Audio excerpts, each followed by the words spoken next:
Hoje, da roda da sistemática da nossa fé, é a última aula, tá?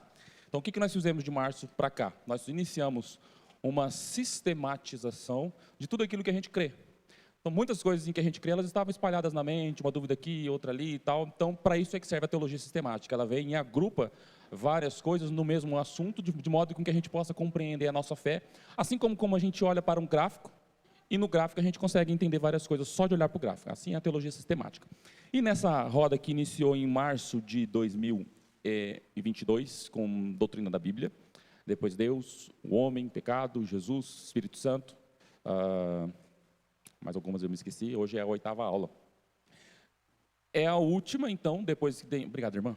É a última, então, depois que a gente aprendeu sobre o plano da salvação, né? O que Cristo fez, qual é a intenção dele, inclusive na criação, e nos chamar para ele, criar um povo para si, como redimir esse povo, como unir esse povo através do Espírito Santo. Aprendemos, então, também sobre como a igreja deve viver isso, né? Que é a doutrina da igreja, eclesiologia. E agora, por último, então, nós vamos para aquilo que é a nossa esperança, que é o final de todas as coisas. Então, essa é a última aula que fecha o nosso cerco sistemático da fé, tá? Sobre as últimas coisas. E aí, irmãos? Bom, gente, eu vou ler ali e a gente fala um pouquinho rapidamente sobre isso, tá? Por mais importante que seja ter convicções a respeito de um assunto escatológico, é bom ter em mente que eles podem variar quanto à importância. É essencial concordar quanto a assuntos básicos. Por outro lado, o apego a uma posição específica em questões menos importantes, explicada com menos clareza, tais como o milênio ou a tribulação, não deve servir como prova de ortodoxia ou como condição de comunhão ou unidade cristã. A ênfase deve estar nos pontos em que há acordo, não nos pontos discordantes. Por que já de cara esse alerta, gente? Porque o Apocalipse, o livro de Apocalipse, ele é um dos livros que mais contém simbologia e alegoria, junto com detalhes históricos. Então, a gente não pode ler o livro de Apocalipse com uma única vertente. Se você ler apenas olhando para ele de um modo histórico, você vai encontrar várias coisas históricas e várias coisas sem sentido, sem pé nem cabeça.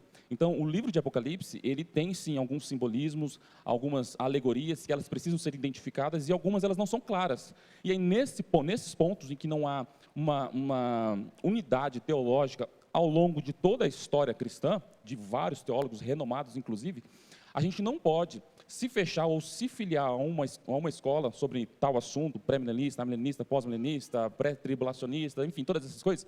A gente não pode escolher um lado e descartar os outros lados, tá? E nem, principalmente, descartar a convivência e a comunhão com outros irmãos que entendem de modo não apenas diferente, mas às vezes completamente oposto ao nosso. Tá? Então, o primeiro alerta é esse em relação ao livro de Apocalipse, tá?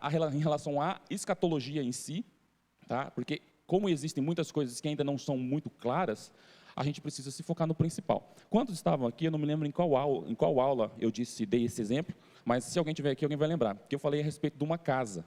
Você tem a casa, que ele tem os fundamentos, e aí você tem os acessórios da casa. Em relação ao fundamento da casa, você concorda. O fundamento da fé cristã, Cristo, Espírito Santo, Trindade, Jesus, você tem fundamentos. O resto é como um beiral. Se você tira um beiral, é só um detalhe da casa. Você continua tendo casa. Agora, se você arranca um fundamento, a casa cai. Assim aqui também. Então, tem algumas coisas em que a gente precisa concordar. Existe uma esperança de que nós, sim, habitaremos para sempre com Cristo, de que Ele, sim, vai retornar, vai resgatar o teu povo. São coisas essenciais. Agora, em coisas que ficam um pouco não tão claras na Bíblia, a gente se filia a um certo ponto, né? Aquilo que a gente acha mais coerente, mas é beiral, não se esqueçam disso, tá? Isso é beiral. Alguém aqui pode acreditar que tem um milênio, e alguém pode falar, não vai ter milênio coisa nenhuma. Amém, estamos todos comungando da mesma fé, a gente está na base, que é Jesus Cristo. Em relação a essas divergências, vai chegar uma hora que a gente vai saber exatamente como as coisas vão acontecer, tá? Esse é o nosso alerta inicial.